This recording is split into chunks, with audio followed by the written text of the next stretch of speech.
오늘은 레위기 1장을 같이 보도록 하겠습니다. 네, 레위기 1장은 그동안 출애굽기에서 이제 이스라엘과 하나님의 언약을 맺으시고 그 언약을 이루기 위해서 이 하나님께서 이스라엘 중에 거하시기 위해서 성막을 완성했죠. 그러면 그 성막을 완성했으면 하나님께서 이스라엘 중에 거하시기 위해서 필요한 일들이 있었습니다. 그것을 하는 게 바로 레위기의 내용이고요. 그러니까 아무리 하나님께서 언약을 맺으시고 이스라엘과 함께 하시기 위한 성막이 있다고 하더라도 함부로 하나님께 다가갈 수는 없습니다. 그죠? 함부로 하나님께 다가갈 수 없기 때문에 하나님께서 이스라엘 백성들이 하나님과 함께 하시기 위해서 필요한 여러 가지 것들을 주셨습니다. 그게 바로 제사 제도죠. 물론 우리가 제사 제도를 볼 때는 이 제사 제도 자체에 어떤 능력이 있기 때문에 그것을 행하기만 하면은 기계적으로 우리가 하나님 앞에 나아갈 수 있는 흠없는 그런 사람이 되는 게 아닙니다. 이거는 하나님께서 이것을 행하라고 하셨고, 그리고 이거는 장차 오실 예수님을 나타내고 있기 때문에 이 구약의 백성들은 이 제사 제도를 드림으로 제사 제도로의 제사를 드리라는 하나님의 말씀에 순종함으로 장차 오실 예수님을 믿는 믿음을 그들 가운데 보이는 겁니다. 물론 그들은 예수님을 몰랐겠죠.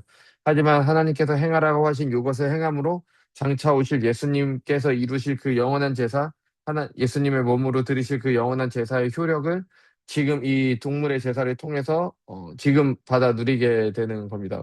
물론 그 논리적인 아니면 시간적인 순서로 따지자면은 지금 그들의 죄사함이 완성되는 게 아니라 예수님께서 희생 제사를 드릴 때 십자가에 달려 죽으실 때 구약의 백성들도 그때 가서 이제 온전한 죄사함의 은혜를 누리는 거지만, 야, 우리가 잘 알다시피 하나님은 우리가 생각하는 시간 속에 계시지 않습니다. 그죠? 그래서 지금 이 동물의 제사를 드리는 거나 예수님께서 드리시는 그 제사는 한순간에 보시기 때문에, 이게 우리가 생각하는 것과 다르게, 이스라엘 백성들은 이 동물 제사를 통해서 예수님께서 드리신 제사의 효력을 미리 받아 누릴 수 있게 되는 거죠. 그래서 우리가 이 제사 제도를 볼 때는 항상 그 관점에서 이 제도 자체에 효력이 있는 게 아니라 이게 예수님을 나타내는 것이고 하나님께 순종하고 또 예수님을 나타내는 것이기 때문에 이게 그들 안에서 효력이 있게 된다. 실제로 제3의 은혜를 누리게 된다라는 것을 이제 보면서 읽으면은 좋을 것 같습니다. 그래서 뭐 여러 가지 제사 제도가 나오는데 뭐 주로 동물을 제물로 드리는 제사들이 나오죠. 그리고 식물을 드리는 소제라는 것도 있고요. 그리고 동물을 제물로 드릴 때는 머리에다가 이렇게 동물의 머리에다가 손을 얹죠. 이거는 내 죄가 그러니까 너랑 나랑 같은 거라는 겁니다. 그래서 이 동물이 내 죄를 가져가서 이 동물이 죽은 것은 죽는 게 되는 거죠. 그래서 나를 대신해서 죽는다.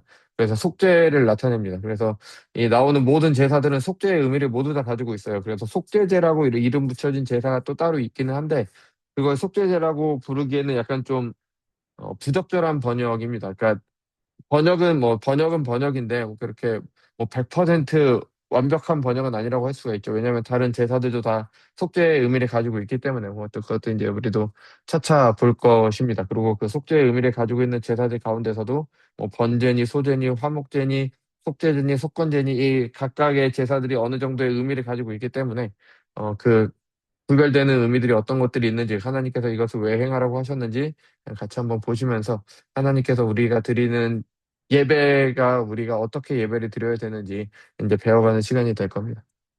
그래서 이 레위기의 핵심은 내가 거룩하니 너희도 거룩하다. 그러니까 하나님께서 거룩하시기 때문에 우리가 거룩한 하나님의 백성으로 하나님과 함께하기 위해서 여러 가지 제도들이 있는 거죠. 그죠? 예, 그 관점에서 보시면은 좋을 것 같습니다. 예, 1절부터 읽어보겠습니다. 여호와께서 회막에서 모세를 부르시고 이 회막은 완성된 성막을 말하겠죠. 그에게 말씀하여 이르시되 이스라엘 자손에게 말하여 이르라. 너희 중에 누구든지 여호와께 예물을 드리려거든 가축 중에서 소나 양을 예물로 드릴지니라. 그래서 소나 양이라고 돼 있는데 이 소가 바카르고요. 양은 쫀입니다. 쫀. 근데 이 바카르는 딱 소만 말하는 게 아니라 소의 모든 종류를 말해요. 그래서 뭐 소나 송아지나 황소나 암소나 뭐 이런 것들이 다 말하는 거고요. 이 양으로 번역된 이 쫀이라는 단어는 단순히 양만을 말하지 않고요. 그러니까 집에서 키우는 작은 가축들을 모두 다 말합니다. 그래서 나중에 보면은 이 레위기에 보면은 나중에 보겠지만 그 번역이 이상한 게 있어요. 너희가 양을 예물로 드릴 거면은 양이나 염소를 예물로 드릴 것인데라고 그렇게 번역된 게 있어요. 아니 양을 예물로 드리는데 양이나 염소를 예물로 드리래요. 이좀 이상하잖아요. 그러니까 이게 쪼는 양이 아니라 그 작은 가축, 집에서 키우는 작은 가축으로 그렇게 번역을 해야 됩니다. 그래서 예, 뭐 이것도 뭐 뒤에서 자세히 뭐 이거는 그냥 예, 그렇게 되죠. 그리고 드려야 되는 거는 반드시 가축입니다. 뭐 야생 동물이 아니라 뭐 지나가다가 어떻게 죽어 있는 그런 동물이나 아니면 내가 사냥해서 잡은 게 아니라 내가 집에서 키우는 나의 소유 중에서 하나님께 드려야 되는 거죠. 그래서 예, 자신의 것을 드리는 겁니다. 그 예물이 소의 번제이며 흠없는 수컷으로 이제 이게 항상 모든 제사의 핵심이죠. 흠이 없다. 예, 흠이 없다는 흠 없는 거 왜냐면은 이 흠 없는 제물을 드려야 되는 것처럼 예배자가 흠이 없어야 된다. 또는 이 제사를 통해서 흠이 없어진다는 걸 나타내는 거고 수컷은 조금 더 값진 겁니다. 암컷보다 이 시대에는 수컷이 더 값졌기 때문에 더 귀한 것을 드린다라는 그런 의미가 있겠죠. 회막문이라는 거는 우리가 성막의 구조를 생각하면은 바깥 뜰이 있었잖아요. 뜰이 있고 여기에 성막이 있었죠. 성소와 지성소가 있던 성막이 있었고 그다음에 회막 문에서라는 거는 이 번제단의 이야기를 하는 겁니다. 그 뜰에 있는 번제단에서 이제 여호와 앞에 기쁘시게 받도록 드릴지니라. 그는 번제물에 잠시만요. 제가 이거를 예, 이게 다 보이고 계시죠? 화면 공유. 예, 갑자기 화면 공유가 안 되는 것 같아서 예, 제가 착각한 것 같아요. 어, 그는 번제물의 머리에 안수할지니 그를 위하여 기쁘게 받으심이 되어 그를 속죄가 될 것이라. 그래서 이거는 예, 속죄가 된다라는 의미죠. 그죠? 다시 한번 해보겠습니다. 예. 그래서 속죄가 될 것이다. 그래서 모든 제사에는 속죄의 의미가 있습니다. 그래서 동물이 그 제사 드리는 사람을 대신하여 죽는 게 되는 거죠. 그죠? 그는 여호와 앞에 그 수송아지를 여기서 수송아지라고 번역돼 있는데 이것도 이 송아지라고 하기보다는 여기에 벤이라는 단어가 있는데 벤이 아들이라는 뜻이에요. 그래서 바카르의 벤이다. 그래서 송아지, 그러니까 소의 아들이니까 송아지다 그렇게 보는데 이 벤이 그 아들이라는 뜻도 있지만 종류라는 뜻도 있습니다. 그래서 그 어떤 종류의 소를 잡을 것이고, 그러니까 여러 가지 종류의 소를 말한다고 그렇게 보는 거에 더 바른 번역인 것 같아요.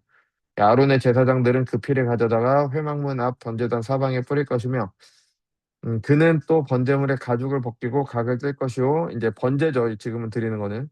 제사장 아론의 자손들은 제단 위에 불을 붙이고 불 위에 나무를 버려놓고 아론의 자손 제사장들은 그 뜬 각과 머리와 기름을 제단 위에 불 위에 나무에 버려놓을 것이며 그 내장과 정강이는 물로 씻을 것이요. 제사장은 그 전부입니다. 전부. 그죠? 제단 위에 불살라 번제로 드릴지니 전부 드리는 게 바로 번제죠. 그러니까 가죽을 제외한 전부를 드리는 게 번제입니다. 그래서 이는 화제라 여호와께 향기로운 냄새니라. 그래서 이게 하나님께서 받으시는 그런 예물이 되는 거죠. 그래서 이것을 여호와께 향기로운 냄새가 되는 것은 이 죄에 대한 하나님의 진노를 막고 이 예배자를 하나님께서 긍휼의 눈으로 그렇게 바라보시게 됩니다. 이게 에베소서 5장 2절을 보면요. 그리스도께서 너희를 생각하신 것 같이 너희도 사랑 가운데 행하라. 그는 우리를 위하여 자기를 버리사 향기로운 제물이 되셨다라고 하셨잖아요. 그죠? 예수님께서 우리를 대신하여 십자가에 달려 죽으신 것을 향기로운 제물이 되셨다라고 표현을 하고 있죠. 그래서 이 이 제사가 지금 번제가 하나님께서 예수님께서 우리를 위해서 드리는 희생 제사를 미리 예표하고 있는 거고요. 그게 하나님께서 받으심으로 우리의 죄에 대한 하나님의 진노를 막고 예배자를 자비롭게 보시는 그런 제사가 된다라고 그렇게 얘기해 줍니다. 만약 그 예물이 가축대 양이나 염소의 번제이면 흠없는 수컷으로 드리자니. 그래서 아까 양만 바치는 게 아니죠. 아까 여기서 양이라고 번역됐는데 분명히 양과 염소를 바치라고 합니다. 그러니까 이거는 예, 그 아까 그 쪼는 작은 가축으로 번역하는 게 맞죠. 그래서 아예 다른 단어를 씁니다. 쫀이 아니라 다른 단어를 사용을 하죠. 예, 그래서 양과 염소가 범죄에 들이면 흠없는 수컷으로 똑같죠. 그가 제단 북쪽에 여호와 앞에서 그것을 잡을 것이요 아론의 자손의 제사장들은 그것의 피를 제단 사방에 뿌릴 것이며 그는 그것의 각을 뜯고 똑같죠. 그것의 머리를 그것의 기름을 베어낼 것이요 제사장은 그것을 다 제단 위에서 이것도 똑같습니다. 제단 위에서 완전히 불살르는 거죠. 그죠? 그 내장과 정강이는 물로 씻을 것이요 제사장은 그 전부를 가져다가 제단 위에 불살라 번제로 드릴지니 이는 화제라 여호와께 향기로운 냄새니라. 이것도 하나님께서 받으시는, 그래서 예배자에 대한 하나님의 진노를 나타내지 않는 그런 제사가 됩니다. 만일 여호와께 드리는 예물이 새 번제이면 점점 제물이 작아지죠. 소가 가장 크죠. 가장 값진 겁니다. 그리고 나서 이제 작은 가축, 양과 염소와 같은 작은 가축, 그 다음에 새까지 내려오게 되죠. 산비둘기나 집비둘기를 산비둘기나 집비둘기 새끼를 예물로 드릴 것이요. 그래서 여기도 새끼로 번역이 돼 있는데 이것도 아마 벤이라면은 이것도 종류를 그렇게 말한다고 그렇게 보는 게 낫겠죠.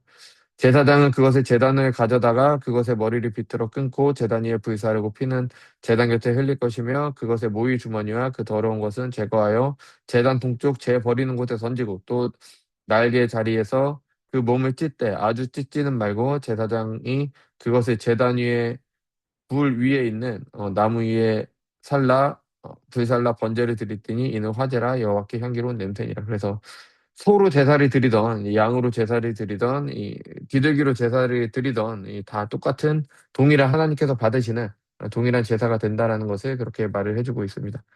우리는 이 제사 제도를 통해서 하나님께 나아갈 수 없지만 하나님께서 우리에게 오시기 위해서 우리가 하나님께 나아갈 수 있는 길을 성막을 주시고 그 성막에서 어떤 것을 행함으로 하나님께 나아갈 수 있는 길을 주신다라는 것을 이제 앞으로 보게 될 것이고요.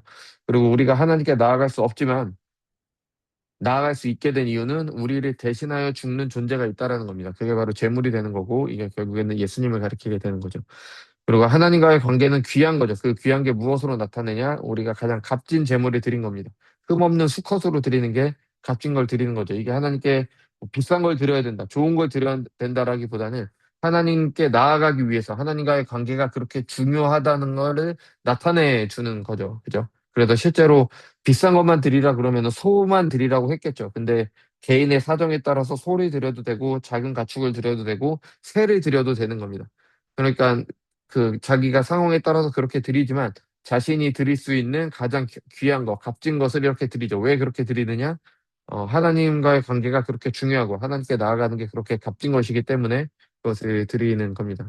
그리고 어떤 제물을 드리던 간에 뭐 소의 제물, 양의 작은 가축의 제물 아니면 새의 제물을 드리던 간에 똑같이 하나님께서 받으시는 제사가 됩니다. 그러니까 우리가 하나님께 나의 상황에 맞게 뭐 남들이 뭐 어떤 부자가 1,000만 원에 헌금했어. 그리고 뭐 그러면 나도 똑같이 1,000만 원을 해야지. 그렇게 할 필요가 없는 겁니다. 그러면은 그분의 상황에서 할 수 있는 거 하면 되는 거고 나는 내 상황에서 내가 하나님께 갚은 것을 내가 내 삶이라든지 아니면 내가 헌금이라든지 아니면 내가 하나님께 드림으로 하나님을 예배할 수 있는 것을 드리면 되는 거지. 뭐 그렇게 중요하지, 그러니까 뭐 액수나 그 남들처럼 우리가 세상 사람들이 보는 그 세상적인 가치로 판단하는 그것들의 많고 적음이 중요하지 않는 겁니다. 그래서 얼마나 큰 것을 드리느냐가 중요한 게 아니라 내가 얼마나 간절히 하나님과의 관계를 원하느냐가 중요한 겁니다. 또 레위기 1장은 이것을 생각하시면서 읽으시면 좋을 것 같습니다.